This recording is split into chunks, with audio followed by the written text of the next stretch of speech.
The old boxing gym felt alive that night, buzzing with heat, sweat, and the restless ego of a boy who thought he owned the ring. He was called Kane the Cobra Callister, undefeated in the city's amateur scene, and arrogance followed him everywhere like expensive cologne. As he swaggered into the gym, gloves slung over his shoulder, heads turned the way they always did, half in admiration, half in fear. He complained loudly that everyone was too easy, too predictable, too beneath him, and his voice carried like a drumbeat. Then his eyes caught sight of someone small, quiet, and focused, a young black girl punching a battered heavy bag in the corner. Her rhythm was different, tight, disciplined, like she breathed in footwork and exhaled focus. Kane grinned an ugly grin. "Bet she won't last one round with me," he announced to the entire gym, loud enough to rattle the windows. Laughter followed his words like a cruel chorus. Some pushed him on, others turned away in discomfort, but pride is a dangerous fire, and soon the trainer reluctantly agreed to set up a spar. They called it harmless fun, just 3 rounds. But the whispers spreading across town betrayed the truth. People didn't gather to watch boxing. They came to witness humiliation delivered by a boy too cocky to imagine the world could ever humble him. When fight night arrived, the gym transformed into a storm of bodies and voices. People filled every corner, phones ready, live streams running, the air thick with anticipation for something they assumed would be ugly and quick. Kane entered the ring theatrically, bowing with sarcasm, basking in the spotlight. The young girl approached with steady steps and eyes fixed not on the crowd but on the ropes.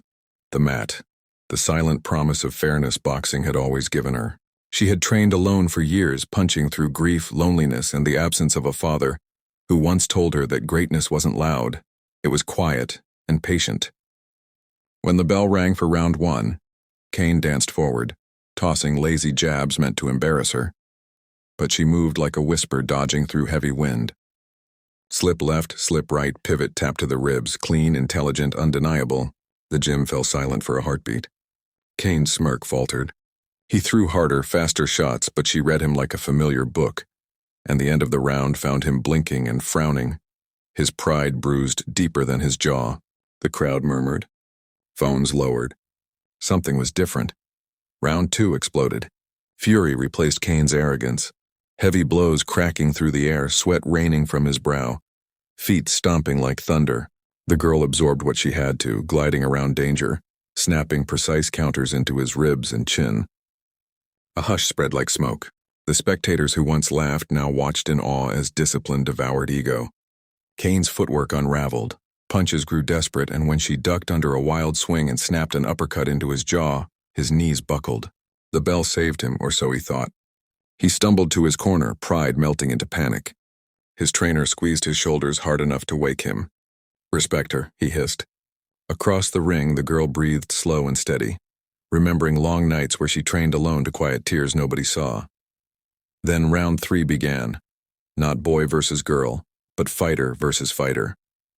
Kane tightened his guard, swallowed his shame, and threw carefully.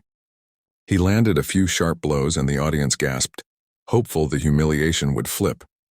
But she shifted gears, unleashing textbook combinations powered by something deeper than muscle, fueled by underestimated years, whispered insults, empty dinner chairs, and the voice of someone gone who once believed in her beyond reason. One feint, 2 steps inside, then a hook cross detonated against Kane's face. The gym froze. Kane toppled like a collapsing tower, hitting the canvas in stunned silence. Time stretched into eternity. Even the light seemed to stare down at him in judgment. He blinked up, confused, shaking, pride shattered. Somehow he stood before the count ended, swaying like a ship lost at sea. The bell rang. It was over. Judges didn't need scorecards. Truth had already spoken. The crowd erupted, not cheering for dominance, but cheering for justice, for the underestimated everywhere. But the young girl didn't bask in it. She walked up to the boy who intended to humiliate her and quietly extended her glove. The gym quieted. Kane stared at that offer of respect, tears burning behind swollen eyelids. Slowly he reached out, touching gloves. The crowd thundered once more, not because of victory, but because humility had blossomed at last. Kane whispered, voice trembling, "I'm sorry." She nodded, whispering, "Respect the sport. Respect people." Those words would haunt him in the best way. From that night forward, Kane trained differently. He stopped mocking newcomers, started helping younger fighters, and studied discipline the way a monk studies silence. He sparred often with the girl, learning patience, footwork, and how to replace fear with purpose. People who once idolized Cain now looked to her, the quiet storm who rose without shouting. And somewhere in that dusty gym, an unspoken legend began. Kids who felt small watched her win and believed they could too. Parents who felt invisible felt seen. For everyone watching on screen, struggling quietly, doubting loudly inside their hearts, her victory wasn't about fists. It was about spirit. It proved that greatness is never owned by the loudest voice. It belongs to the quiet heart that refuses to break. So if you're watching, listening, reading, remember this. The world will underestimate you until the day you rise. Train in silence. Work when nobody claps. Let your footsteps be thunder when the moment comes. And if this story sparked something inside you, something fierce and burning, do not ignore it. Like this video, comment your thoughts, and subscribe to this channel for more stories just like this. Stories that remind you how powerful you really are. Turn on notifications, join our growing community, and never let anyone tell you who you can't be. Your fight matters. Your voice matters. Your moment is coming. Subscribe now and be part of something unstoppable.